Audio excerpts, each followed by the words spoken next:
নমস্কার, আমি জ্যোতিষ সম্রাট বিনয় শাস্ত্রী। আশা করি আপনারা ভালোই আছেন।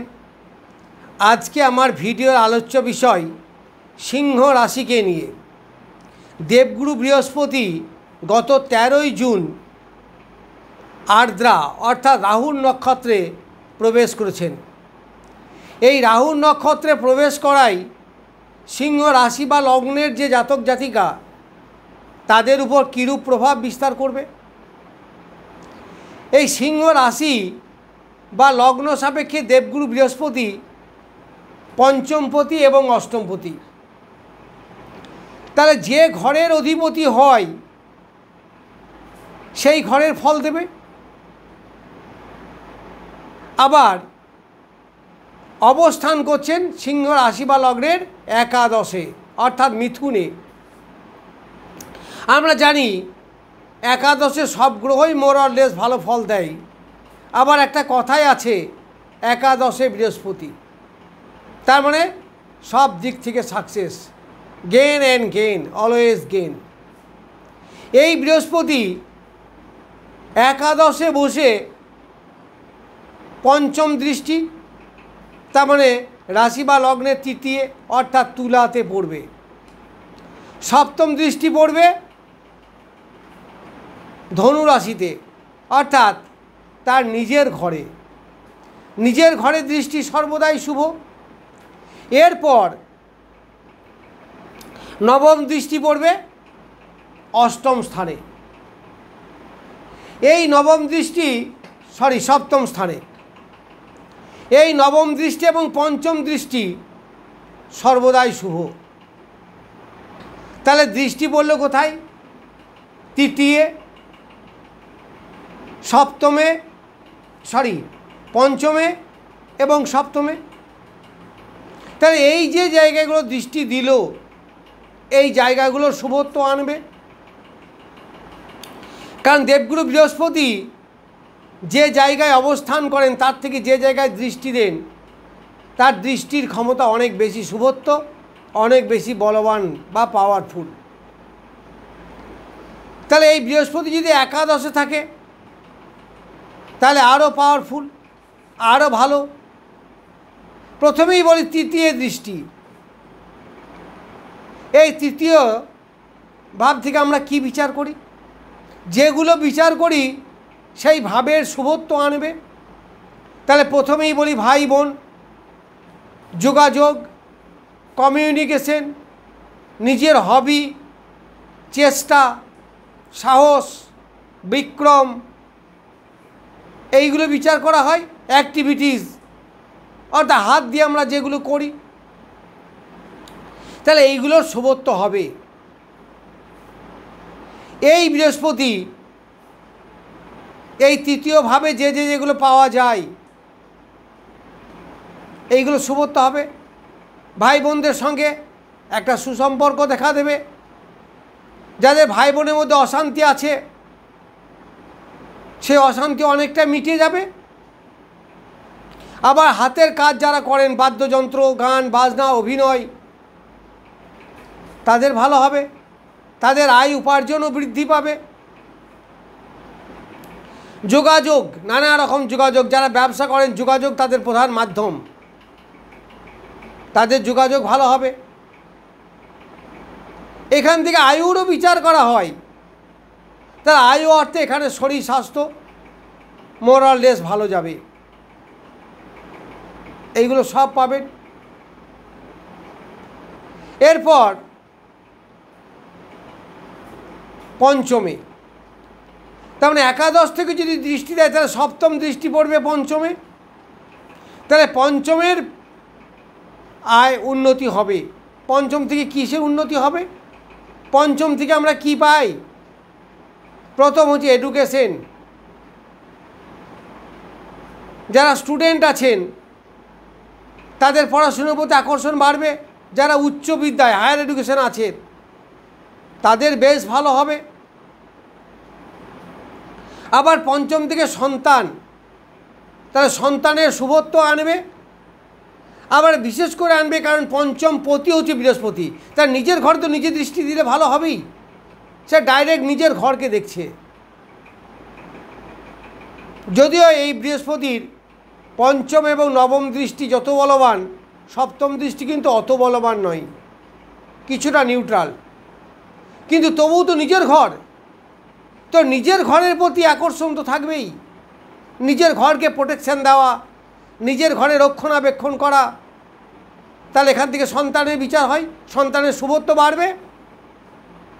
আর কি হবে? ইমিউনিটি পাওয়ার, অর্থাৎ রোগ প্রতিরোধক ক্ষমতা এখান থেকে বিচার করা হয়। তাহলে রোগ প্রতিরোধক ক্ষমতা বৃদ্ধি পাবে। যারা অসুখে ভুগছেন, পেটে রোগে ভুগছেন, তাদের অনেকটা ভালো হবে, অনেকটা রোগমুক্ত হতে পারবেন। আর এই পঞ্চম থেকে প্রতিভার বিচার করা হয়, অর্থাৎ ধীশক্তি, ব্রেন, সঠিক ডিসিশন, এইগুলো বিচার করা হয়। এছাড়াও প্রেম, প্রীতি, ভালোবাসা, প্রেমে সাফল্য, প্রেম থেকে কষ্ট পাবেন না প্রেমে সাফল্য আসবে, প্রেম কি শান্তিপূর্ণ হবে না প্রেমে ব্রেকআপ হয়ে যাবে, এই পঞ্চম ভাব। তাহলে এখানে বৃহস্পতির দৃষ্টি অবশ্যই ভালো। এইবার বৃহস্পতির নবম দৃষ্টি পড়বে কোথায়? অষ্টমে, সপ্তমে। তা সপ্তম একটা ভাইটাল জায়গা। আমি আগেই বলেছি, বারবার বলি যে আমাদের সব থেকে বলবান জায়গা হচ্ছে কেন্দ্র। চারটে কেন্দ্রকে চারটে পিলার বলা হয়, যা একটা বাড়িকে ধরে রাখে, যা একটা ছককে ধরে রাখে। চার কোণে যদি চারটে পিলার থাকে, লগ্ন, চতুর্থ, সপ্তম, দশম, আপনি চারটে কোণকে যোগ করুন, দেখুন একটা বর্গক্ষেত্র তৈরি হবে। তো এই বর্গক্ষেত্রে চারটে বাহু, চারটে কোণ, একটা বাড়ির মতোই অবস্থা। তাহলে আপনার ছকটা কতটা বলবান তা আপনি বুঝতে পারবেন এই কেন্দ্রগুলো কতটা বলবান। কেন্দ্রে যদি শুভ গ্রহ থাকে, কেন্দ্রে যদি বলবান গ্রহের দৃষ্টি থাকে, তাহলে সেই ছক বলবান হয়। সেই ছক কিছু না কিছু দেবেই। তাহলে সপ্তম থেকে আমরা কি পাবো? সপ্তম থেকে আমাদের ব্যবসা বাণিজ্য, সপ্তম থেকে আমাদের দাম্পত্য জীবন, সপ্তম থেকে আমাদের বহির্জগৎ, যাদের সঙ্গে আমাদের স্বার্থের সম্পর্ক থাকে। যেমন স্বার্থের সম্পর্ক মানে সেটা হতে পারে আমাদের খরিদ্দার, আমাদের ক্লায়েন্ট, আমাদের বাইরের লোকের সঙ্গে সম্পর্ক, যাদের সঙ্গে আদান প্রদান, ইন্টারাকশন হয়, অর্থাৎ দেওয়া নেওয়া। খরিদ্দার মানে কি? তার কাছ থেকে আমি পয়সা নিয়ে আমি তাকে মাল দিই, একটা দেওয়া নেওয়া। বাইরের যে কোনো লোকের সঙ্গেই সম্পর্ক হোক না কেন, কিছু না কিছু স্বার্থ তো থাকেই, কারণ এরা আত্মীয় নয়। আত্মীয়ের বিচার হয় দ্বিতীয় থেকে, আত্মীয়ের বিচার হয় একাদশ থেকে। আত্মীয় মানে কি? আত্মার সঙ্গে সম্পর্ক যার। এখানে স্বার্থের সম্পর্ক থাকে না। কোনো শুভ অনুষ্ঠান এদিকে আমন্ত্রণ নিমন্ত্রণ করা হয়,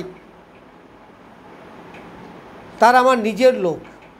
কিন্তু এই সপ্তম ভাব থেকে যে লোক, এই লোক কিন্তু আমাদের স্বার্থের সঙ্গে সম্পর্ক থাকে। আবার এই সপ্তম থেকে দাম্পত্য জীবন, এই দাম্পত্য জীবন, এখানে শুভ গ্রহ বৃহস্পতির দৃষ্টি, দাম্পত্য জীবন সুখের হবে, ভালো হবে, অবশ্যই ভালো হবে। যদি আপনার সপ্তম ভাবে পড়ে, একটু দেখে নেবেন বা আপনার প্রিয় জ্যোতিষকে জিজ্ঞাসা করে নেবেন যে আমার সপ্তম ভাবটা কতটা, কারণ এখানে ডিগ্রি, ফুট ইত্যাদির ব্যাপার আছে। এইবার সপ্তম থেকে আমি আসব একাদশে। তাহলে একাদশে বৃহস্পতি নিজে অবস্থান করেছেন। একাদশ ঘরটা হচ্ছে উপচয় স্থান, আবার একাদশ ঘর হচ্ছে জ্ঞান, এই গেট ভালো হবে, নিশ্চয়ই হবে। কারণ এই লগ্ন বা রাশি সাপেক্ষে বৃহস্পতি তো বলবান গ্রহ, কিন্তু আছে রাহুর নক্ষত্রে, তাই না? তো রাহুর নক্ষত্র যদি থাকে তাহলে এই রাহু থেকে আমি কাউন্ট করুন তো, কুম্ভ রাশিতে এখন রাহু আছে, তাহলে কুম্ভ, মীন, মেষ, বৃষ, মিথুন পঞ্চম স্থান। তাহলে রাহুর সঙ্গে বৃহস্পতির সম্পর্কটা কি আগে দেখতে হবে। তাৎক্ষণিক সম্পর্ক বলা হয়, রাহু বৃহস্পতি শত্রু সবাই জানে, কিন্তু তাৎক্ষণিকভাবে সম্পর্কটা কি? একে অপরের কোণে আছে। দেখুন, ট্রাইন করুন, দেখবেন এই সপ্তম এর পঞ্চম হবে একাদশ। কারণ তৃতীয়, সপ্তম, একাদশ এই ত্রিকোণটার নাম হচ্ছে কাম ত্রিকোণ। ব্যবসার জন্য এই ত্রিকোণটাকে ব্যবহার করা হয় বা এর মূল্য সব থেকে বেশি। তা ত্রিকোণে যে গ্রহরা থাকে তারা একে অপরের মিত্র হয়, এটা সাধারণ বিচার। আর ওটা যে নৈসর্গিক বিচার, যে রাহু এবং বৃহস্পতি শত্রু, অনেক রকমভাবে শত্রু মিত্র বিচার করা যায়। তাহলে এরা যদি অনেকটা মিত্র সম্পর্ক থাকে, নৈসর্গিকভাবে অশুভ গ্রহ, নৈসর্গিকভাবে শুভ গ্রহ, এটা তো অবশ্যই, কিন্তু তাৎক্ষণিকভাবে যদি হয় মিত্র বা একই ট্রাইন বা ত্রিকোণে থাকে, তাহলে একে অপরকে হেল্প করে। তাহলে বৃহস্পতি এই রাহুর দৃষ্টি থাকা সত্ত্বেও এখানে উপকার হবে। যদি ধরে নেন উপকার হলো না, ক্ষতি তো অবশ্যই হবে না। বৃহস্পতির সঙ্গে রাহুর একটা মিত্র সম্পর্ক তৈরি হলো। আবার স্থানটা হচ্ছে একাদশ স্থান। তাহলে একাদশ থেকে আমরা কি পাই? আয়, উপার্জন। একাদশ থেকে আমাদের বড় দাদা দিদি, একাদশ থেকে আমাদের আত্মীয় বর্ণ, একাদশ থেকে আমাদের নিমন্ত্রণ আমন্ত্রণ, একাদশ থেকে আমাদের সৎ ব্যবহার, এইগুলো আমরা পাই। তাহলে এইগুলো নিশ্চয়ই ভালো হবে, অবশ্যই ভালো হবে। তাহলে মোটামুটিভাবে বলা যায় যে বৃহস্পতি সিংহ রাশি বা লগ্নের সাপেক্ষে একাদশে বসে এই রাশি বা লগ্নকে সমৃদ্ধ করছে, শুভ ফলই দেবে, খারাপ তো দেবে না। আবার যদি অন্যদিকে লক্ষ্য রাখেন, রাহুর উপরে বৃহস্পতির দৃষ্টি, রাহু বৃহস্পতি নক্ষত্রে, তা রাহু তো এমনিতেই বৃহস্পতির কবজায়, তাহলে অবশ্যই বৃহস্পতি এখানে আপনাকে শুভ ফলই দেবে। এইবার যদি আমি একটু নক্ষত্র বিচারে যাই, তাহলে আমি দেখব এই সিংহ রাশিতে 3টে নক্ষত্র আছে। প্রথম হচ্ছে মঘা নক্ষত্র, যার সংখ্যা 10, কেতুর নক্ষত্র। আর হচ্ছে 11 নক্ষত্র পূর্ব ফাল্গুনী, যার অধিপতি শুক্র। আর একটা হচ্ছে উত্তর ফাল্গুনী, যার অধিপতি রবি। তাহলে মঘা থেকে যদি আমি কাউন্ট করি, মঘার অধিপতি কি? কেতু। তাহলে কেতু থেকে যদি আমি কাউন্ট করুন, 6 পর্যন্ত আমি যাব, কারণ রাহুর নক্ষত্র, আর্দ্রা নক্ষত্র, তার সংখ্যা যে 6 আর অধিপতি হচ্ছে রাহু। তাহলে কেতু থেকে রাহু পর্যন্ত গুনুন, তাহলে দেখবেন সাধক তারাই পড়বে। সাধক তারা ভালো, মোরাললেস ভালো। এখান থেকে হিলিং, স্পিরিচুয়ালিটি, মেন্টাল পিস এইগুলো পাওয়া যায়। তাহলে মঘা নক্ষত্রে যাদের জন্ম নক্ষত্র, তারা এইগুলো পাবেন। এইবার আমি আসব 11 নম্বর, অর্থাৎ পূর্ব ফাল্গুনী। তো পূর্ব ফাল্গুনী নক্ষত্র যদি হয়, তাহলে প্রত্যরী, প্রত্যরি মানে কি শত্রু, স্ট্রাগেল, ঝঞ্ঝাট, ঝামেলা।